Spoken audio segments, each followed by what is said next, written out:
میں جب اپنے بیڈ روم میں گیا، میں نے دیکھا میری بیوی کسی انجان شخص کے گلے میں باہیں ڈال کر ایک دوسرے کے ہونٹوں کا جام پی رہے تھے۔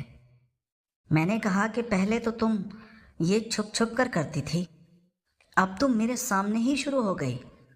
اس نے کہا یہ تو کچھ بھی نہیں، تم دیکھتے جاؤ۔ پھر اس نے اس شخص کو کہا کہ اپنا گاجر باہر نکالو، اور پھر وہ میرے سامنے ہی اس کے ساتھ لالی پاپ کرنے لگی۔ میرا نام یوسف ہے، میری عمر 25 سال ہے، میں کراچی میں رہتا ہوں۔ ویسے میرا تعلق پنجاب سے تھا، لیکن میں بچپن ہی سے کراچی آ گیا تھا۔ یہاں آ کے میں نے محنت مزدوری کی تو میرا کام اچھا چلنے لگا، اور چھوٹی سی عمر میں ہی میں بہت اچھے پیسے کما لیتا تھا۔ اسی لیے میں نے کراچی میں چھوٹا سا اپنا گھر بھی خرید لیا تھا۔ جب میں نے گھر خریدا تو مجھے کافی سارے رشتوں کی آفر ہوئی، کیونکہ میرا کاروبار پہلے سے ہی سیٹ تھا۔ میں نے اب کراچی میں اپنا گھر بھی خرید لیا تھا تو ہر کسی کی یہی خواہش تھی کہ وہ اپنی بیٹی مجھے دے، لیکن مجھے شروع سے ہی عورت ذات میں کوئی دلچسپی نہیں ہوتی تھی۔ میں اپنا سارا دھیان اپنے کام پہ رکھتا تھا۔ مجھے ایک رشتہ میرے دوست نے دکھایا، وہ لڑکی پارلر کا کام بھی کرتی تھی۔ میں نے سوچا کہ وہ لڑکی بھی کماتی ہے اور میں بھی کماتا ہوں، زندگی اچھے سے گزر جائے گی۔ لیکن مجھے نہیں پتا تھا کہ عورت کی ضرورت صرف پیسہ نہیں ہوتا ہے، اور بھی بہت کچھ چاہیے ہوتا ہے جو اس کو دینا ضروری ہے۔ اس چیز میں مات کھا گیا تھا۔ مجھے ان چیزوں کا بالکل شوق نہیں تھا۔ میں بالکل سادہ سا انسان، اپنے کام میں مگن رہنے والا بندہ تھا۔ میری شادی اس لڑکی سے ہو گئی، اس کا نام مہم تھا۔ مہم ویسے شکل و صورت سے بہت ہی زیادہ خوبصورت تھی۔ شادی کے شروع تو مہم میرے ساتھ صحیح رہ رہی تھی، مجھے کپڑے استری کر کے بھی دیتی تھی، میرے کھانے کا خیال بھی رکھتی تھی۔ لیکن میں اگر سچی بات کروں تو میں نے مہم کو بستر میں کوئی خاص خوش اور سکھ نہ دیا تھا۔ میں تو میچ کھیلنے سے پہلے ہی آؤٹ ہو جاتا تھا۔ 2 منٹ سے اوپر کبھی بھی میں پچ کے اوپر رک ہی نہیں پایا، اور یہی شکایت ہمیشہ مہم مجھ سے کرتی رہتی تھی کہ میں کسی ڈاکٹر کو چیک کرواؤں یا کسی حکیم کو دکھاؤں۔ لیکن مجھے لگتا تھا یہ کوئی اتنی بڑی بات نہیں ہے، یہ عام سی بات ہے۔ عورت کو صرف پیسہ اور سکھ چاہیے ہوتا ہے۔ میں نے مہم کو دنیا کی تمام خوشیاں دی۔ ہفتے میں 2 دن ہم باہر ہوٹل پہ کھانا کھانے بھی جاتے تھے، اور ڈیلی جب میں گھر آتا تھا تو میں فون کر کے اس سے پوچھ لیتا تھا کہ تم کیا کھاؤ گی۔ میں اس کے لیے اکثر کچھ نہ کچھ باہر سے لے کر آتا تھا۔ میں اس کو ہر مہینے شاپنگ کے الگ پیسے بھی دیتا تھا۔ وہ خود بھی کافی اچھا کما لیتی تھی، کیونکہ اس کا پارلر بھی بہت اچھا چلتا تھا۔ 3 لڑکیاں اس نے اپنے پارلر میں رکھی ہوئی تھی۔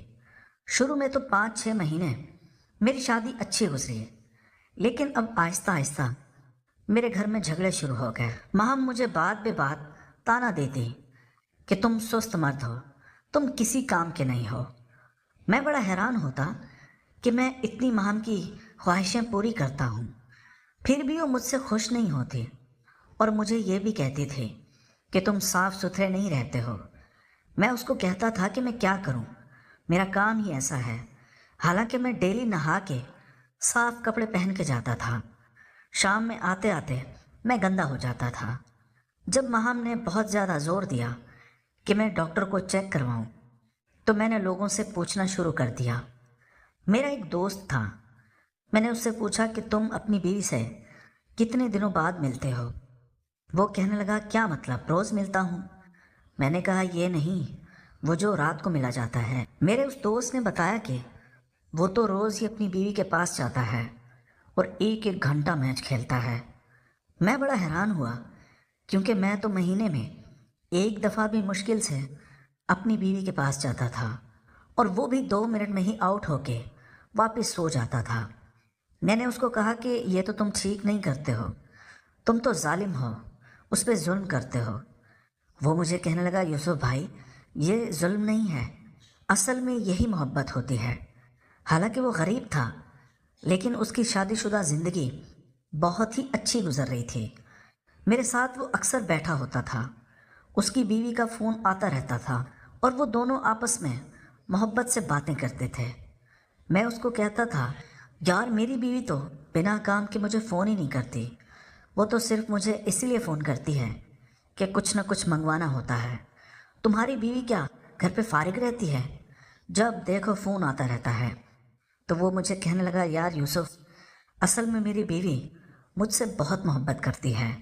میں جب بھی باہر جاتا ہوں تو اس کو میری یاد آتی ہے، اسی لیے میں بڑا حیران ہوا کہ 2-3 گھنٹے باہر جانے میں اتنا یاد آتی ہے کہ اس کو فون کرنا پڑتا ہے۔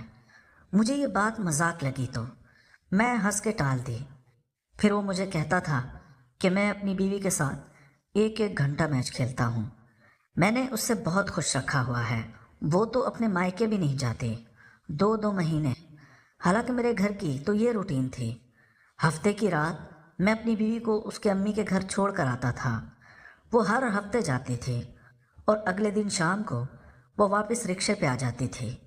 میں جب بھی چھٹی کرتا تھا تو میں نوٹ کر رہا ہوتا تھا کہ میری بیوی کا موڈ اتر سا جاتا تھا۔ وہ میرے کام سے چھٹی کرنے کو پسند نہیں کرتی تھی، وہ کہتی تھی کہ تم کام پہ جاؤ۔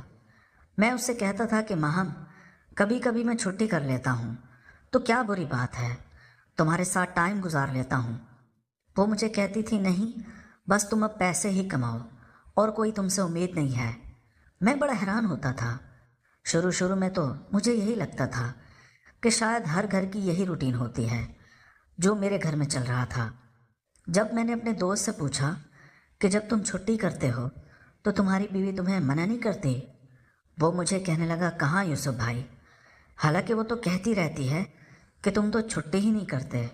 حالانکہ میں ہفتے میں 2-3 چھٹیاں کر ہی لیتا ہوں، اس کے ساتھ وقت گزار ہی لیتا ہوں، لیکن وہ پھر بھی یہی کہتی ہے، تم تو باہر جاتے ہو، یہ بھی نہ جایا کرو، اس کے ساتھ ہی بیٹھا رہا کرو۔ میں بڑا حیران ہوتا تھا کہ ایسا کیسے ہو سکتا ہے۔ بالآخر میری شادی کو اب 1 سال بھی گزر گیا تھا اور مجھے یہ بات سمجھ آ گئی تھی کہ میں بستر میں اپنی بیوی کو سکھ نہیں دے پاتا ہوں، اسی لیے میری بیوی میرے ساتھ خوش نہیں ہے۔ اللہ نے مجھے پیسہ بہت دے دیا تھا اور میں نے کراچی میں 2 پلاٹ اور بھی خرید لیے تھے۔ دن دگنی رات چگنی میرے کام کو ترقی آ رہی تھی۔ میں نے اب ایک سیکنڈ ہینڈ گاڑی بھی لے لی تھی، صرف اپنی بیوی کے لیے، کیونکہ ہر ہفتے اس کو اس کی اماں کے گھر چھوڑنا ہوتا تھا اور ہم ہوٹل پہ کھانا کھانے بھی جاتے تھے۔ مجھے آج بھی یاد ہے پہلی دفعہ جب میں نے گاڑی لی، حالانکہ میں تو بہت خوش تھا، میں نے زندگی میں پہلی دفعہ کار لی تھی، لیکن میری بیوی کے چہرے پہ خوشی کے کوئی تاثرات نہیں تھے۔ میں نے جب اپنی بیوی کو کہا کہ آج میں بہت خوش ہوں کیونکہ میں نے گاڑی لے لی ہے، تو میری بیوی مجھے کہنے لگی، کیا فائدہ، سب کچھ کھانا پینا تھوڑی ہوتا ہے، اس کے علاوہ بھی بہت کچھ ہوتا ہے زندگی میں خوش رہنے کے لیے۔ میں سمجھ گیا تھا وہ مجھے کس بات کا طعنہ دے رہی تھی۔ میں نے اپنی بیوی کو کہا کہ تم فکر نہ کرو، میں کوئی اچھا سا ڈاکٹر ڈھونڈتا ہوں اور میں اپنا علاج کرواتا ہوں، میں تمہیں ضرور خوش رکھوں گا۔ میں سمجھ گیا ہوں کہ خامی مجھ میں ہی ہے۔ پھر وہ کہنے لگی، ہاں یوسف، تم علاج کروا لو، اب مجھ سے برداشت نہیں ہوتا ہے، مجھے اس چیز کی بہت طلب ہوتی ہے۔ میں نے کبھی تمہیں کہا نہیں، اگر تم ٹھیک نہ ہوئے تو مجھے مجبوراً کوئی اور مرد ڈھونڈنا ہی پڑے گا۔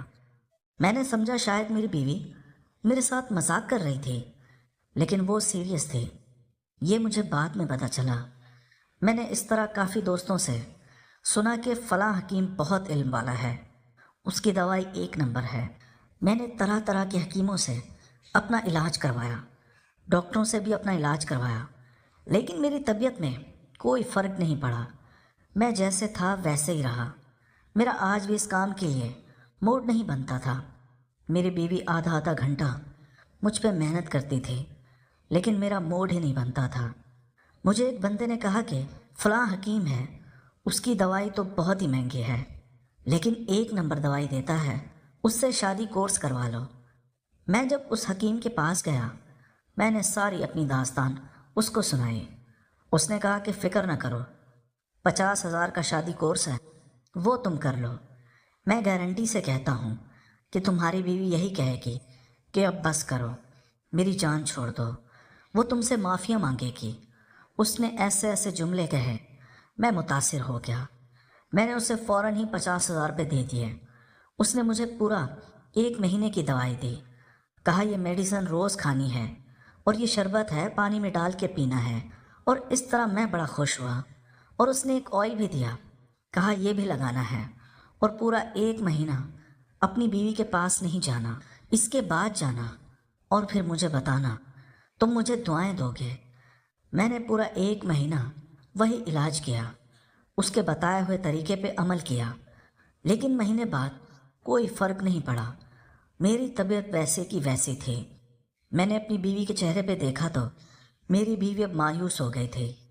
وہ مجھے کہنے لگی، یوسف میں مجبور ہوں، میں نے بہت کوشش کی ہے کہ تم ٹھیک ہو جاؤ، میں نے تمہیں وقت بھی دیا ہے، لیکن اب تم مجھے نہیں روکو گے۔ میں جو بھی اپنی زندگی میں کروں یا جس مرد سے ملوں، کیونکہ یوسف مجھے اس چیز کی بہت طلب ہوتی ہے، میں پوری رات آج کل سو نہیں پاتی ہوں۔ یقین کرو میں ذہنی مریض بن گئی ہوں۔ اگر مجھے یہ چیز نہ ملی تو میں پاگل ہو جاؤں گی۔ آج پہلی دفعہ مجھے احساس ہوا تھا کہ شادی شدہ زندگی میں یہ چیز کتنی اہمیت رکھتی تھی۔ میں نے مہم سے تھوڑا سا وقت اور مانگا۔ میں نے کہا مجھے 2 مہینے اور دے دو۔ اب میں سوچ رہا تھا کہ میں اپنا علاج کہیں باہر ملک جا کے کرواؤں، کیونکہ میرے پاس پیسہ بہت آ گیا تھا۔ میں یہ افورڈ بھی کر سکتا تھا کہ میں باہر جاؤں اپنا علاج کرواؤں، اور پھر میں نے یہی فیصلہ کیا۔ میں نے اپنے ایک دوست کو کہا کہ میں باہر علاج کروانے جا رہا ہوں۔ میں نے اسے یہ نہیں بتایا کہ میں کس چیز کا علاج کروانے جا رہا ہوں۔ وہ مجھے کہنے لگا کہ ایسا کون سا علاج ہے جو یہاں نہیں ہوتا ہے۔ پھر میں نے اسے مجبوراً بتا ہی دیا۔ اس کا ایک جاننے والا تھا، امریکہ لاس اینجلس میں وہ رہتا تھا۔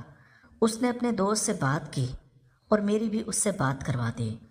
میں نے 2 مہینے کا وزٹ ویزا اپلائی کیا امریکہ کا، تو مجھے کچھ ہی عرصے بعد ویزا اپروول مل گیا۔ میں امریکہ چلا گیا۔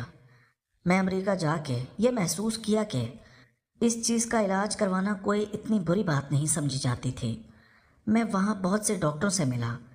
میں نے ہر کسی کو کھل کے اپنی طبیعت کے بارے میں بتایا۔ مجھے ڈاکٹروں نے دوائیاں دی، کچھ نے مجھے پمپ وغیرہ بھی دیے اور کچھ گیجٹ وغیرہ بھی تھے۔ بہت علاج کروایا۔ پورے 2 مہینے میرا اتنا پیسہ لگ گیا، لیکن میری طبیعت ٹھیک نہیں ہوئی۔ میرا اس کام کے لیے موڈ ہی نہیں بنتا تھا۔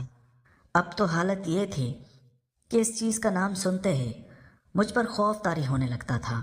مجھے وہاں پہ ڈاکٹر نے کچھ گیجٹ دیے ایکسرسائز کرنے کے لیے۔ وہ کہنے لگا کہ پاکستان جا کے ان سے ایکسرسائز کرنا، نسیں کھل جائیں گی تو یہ ٹھیک ہو جائے گا، خون کی روانی بہتر ہوگی تو تمہارا دل کرنا شروع ہو جائے گا۔ لیکن امریکہ کا ٹرپ میرا بیکار گیا تھا۔ میں مایوس ہو کے پاکستان واپس آ گیا تھا۔ جس رات میں واپس آیا، میری بیوی سمجھی کہ شاید میں اتنے بڑے ملک گیا تھا تو میرا علاج ہو گیا ہوگا۔ گھر میں جب میں داخل ہوا، اس نے میرے لیے اچھے اچھے کھانے بنائے ہوئے تھے۔ مجھے کہا کہ پہلے کھانا کھاؤ، اور پھر اس نے اپنا کمرہ پورا سجایا ہوا تھا پھولوں سے، کہ جیسے آج میری شادی کی پہلی رات ہو۔ میں نے جب یہ دیکھا تو مجھے بے حد دکھ لگا کہ میں کتنا کمزور ہوں۔ زندگی میں پہلی دفعہ میں خود کو اتنا کمزور اور بے بس محسوس کر رہا تھا۔ پھر میری بیوی کہنے لگی کہ یقیناً تم ٹھیک ہو کے آئے ہوگے، تم ٹھیک ہو نا، بلکہ 3 مردوں کی طاقت آ گئی ہوگی تم میں تو۔ پھر میں اپنی بیوی پہ غصہ ہونے لگا۔ میں نے کہا امریکہ میں کیا فرشتے رہتے ہیں کہ میں 3 مردوں کی طاقت لے کر آؤں گا؟ کیا پاگل ہو گئی ہو؟ وہ مجھے گھورنے لگی، کہنے لگی کیا ہوا یوسف؟ میں نے کہا ماہم، میں اتنی کوشش کر رہا ہوں، سب تمہارے سامنے ہے، مجھے لگتا ہے کہ میری طبیعت کبھی ٹھیک نہیں ہوگی۔ جب میری بیوی نے میرے منہ سے یہ الفاظ سنے تو وہ ضبط پہ قابو نہ رکھ پائی، وہ رونے لگی، باقاعدہ اس کی آنکھوں سے آنسو جاری ہوئے۔ میں بڑا حیران ہوا۔ وہ مجھے کہنے لگی یوسف، میں تو برباد ہو گئی ہوں، تم نے تو میری زندگی برباد کر کے رکھ دی ہے۔ اگر تم میں یہ مسئلہ تھا تو تم نے پہلے کیوں نہیں بتایا؟ میں تم سے شادی ہی نہیں کرتی، میں کیا ساری زندگی تمہارے ساتھ ایسے ہی رہوں گی؟ میری کیا کبھی کوئی اولاد نہیں ہوگی؟ وہ باقاعدہ آواز کے ساتھ رونے لگی تھی۔ میں نے اسے تسلیاں دی۔ میں نے کہا مہم، اللہ سب بہتر کرے گا، تم پریشان نہ ہو، تم ہمت نہ ہارو۔ پھر کافی دیر رونے کے بعد وہ کہنے لگی بس یوسف اب بہت ہو گیا، اب تمہیں خدا کا واسطہ ہے مجھ سے ناراض بھی مت ہونا، اور میں جو بھی اس گھر میں کروں میرا راز باہر کسی کو بتانا بھی مت۔ میں سمجھ گیا تھا کہ میری بیوی مجھے کیا کہنا چاہتی تھی۔ اگر دوستو میری کہانی آپ کو پسند ہے، آپ میرے اس چینل کو سبسکرائب کر لیں تاکہ اگلی آنے والی ویڈیو آپ کو جلد از جلد مل سکے۔ اس کہانی کا اگلا پارٹ میں کل اپلوڈ کروں گا، تو آپ سب سے گزارش ہے کہ میرے اس چینل کو ضرور سبسکرائب کر لیجیے گا اور بیل کے آئیکن کو بھی کلک کر لیجیے گا۔ شکریہ۔